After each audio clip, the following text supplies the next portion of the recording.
family trip. We're over the island this weekend. I did moot the idea of a nice family trip to Chaos Sports this afternoon, but I got properly shot down by Laura. No. So sit back, relax, and enjoy Matt's ugly mug, because he is off to film a solo one at Baffins Milton Rovers versus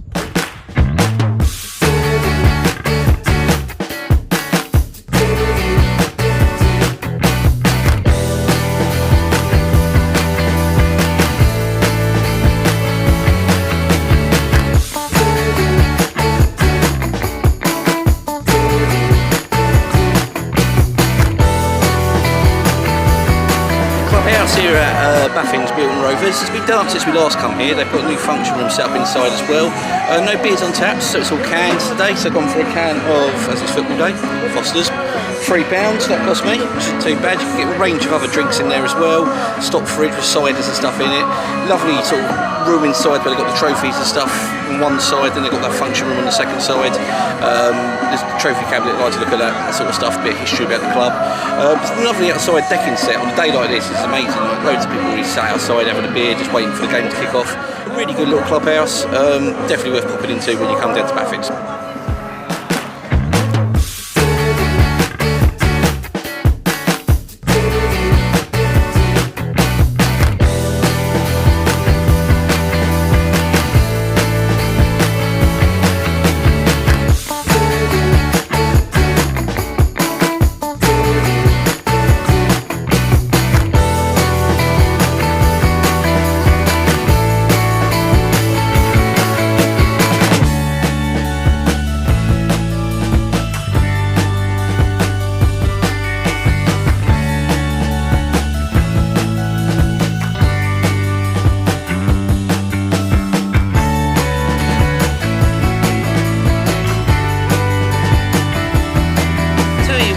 No home game for Baffins Milton Rovers for 88 days, and they got 2 in the space of 3 days now after played Christchurch Thursday.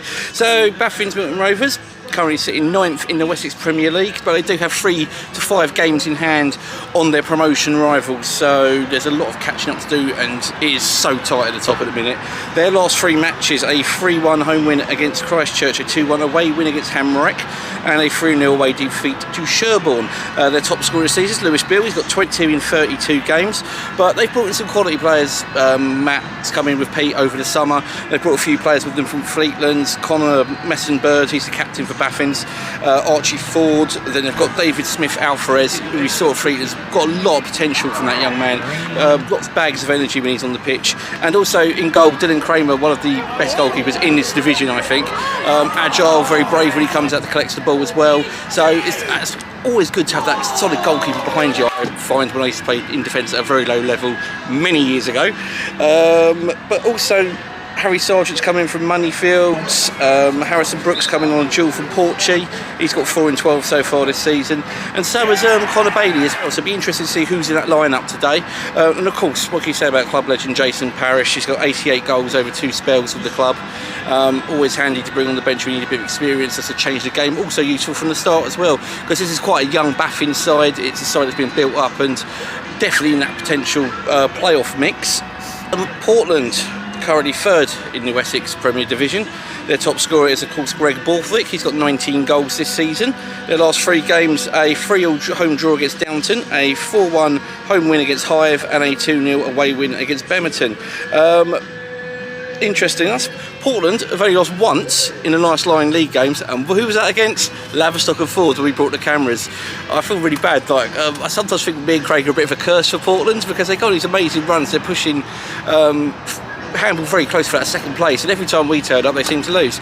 So that hopefully won't be the case today. But then saying that, Baffins as well, I don't think we've ever captured them win on camera, so this is going to be an interesting one. But what I like about Portland this season is their front three's full of goals. You've got Remus Nixon, Patrick Jenkins supplying and creating goals themselves, as well as Greg Borthwick running through the centre.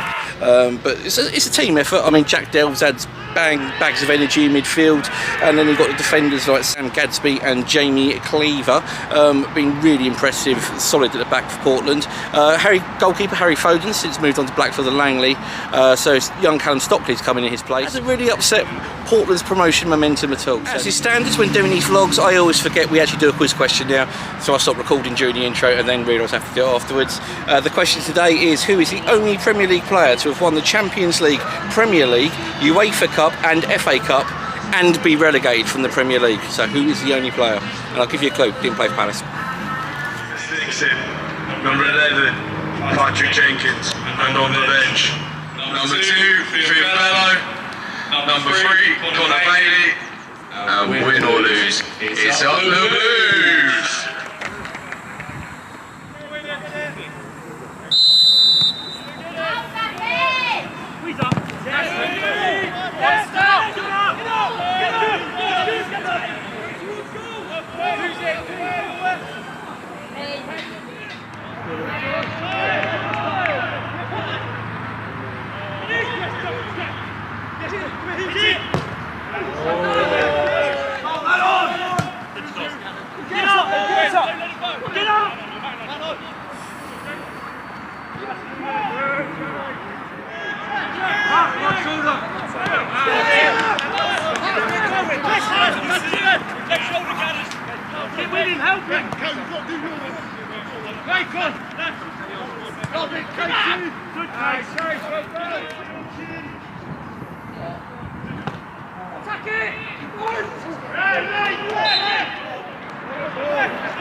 At half-time here at the PMC Stadium is Baffins, Milton Rovers 0, Portland United 0.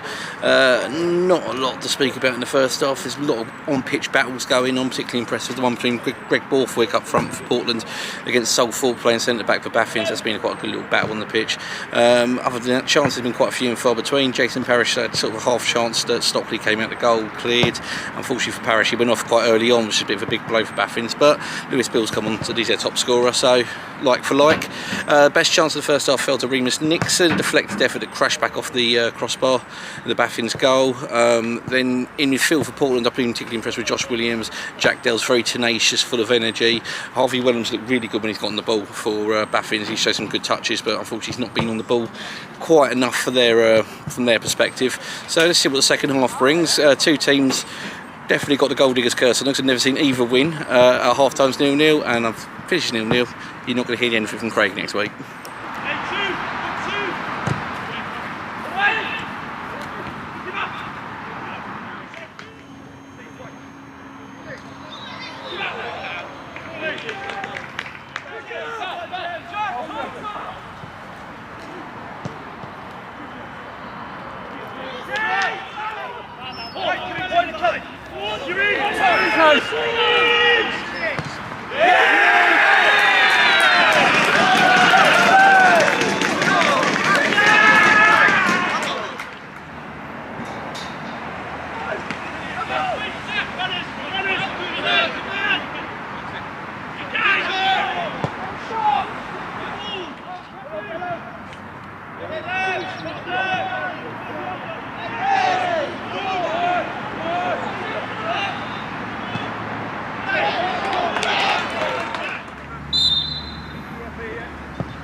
Joined by Matt Powell, Baffins joint manager. How do you feel about today's game?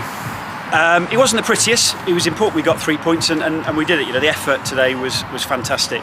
For it to be our sort of, I think it's our 8th game in 2 weeks. So it's to keep winning late as we've done is great testament to the lads. So both teams have probably had one good chance in the game. Theirs hit the bar and ours went in and we defended really, really well and protected Dylan's goal. And so proud of the lads. Where they're finding the effort and energy from at the minute, I'm not sure. So a really important 3 points for us today. And it was Casey Bartlett Scott with a goal, and he's just rejoined you this week. How happy with his performance today?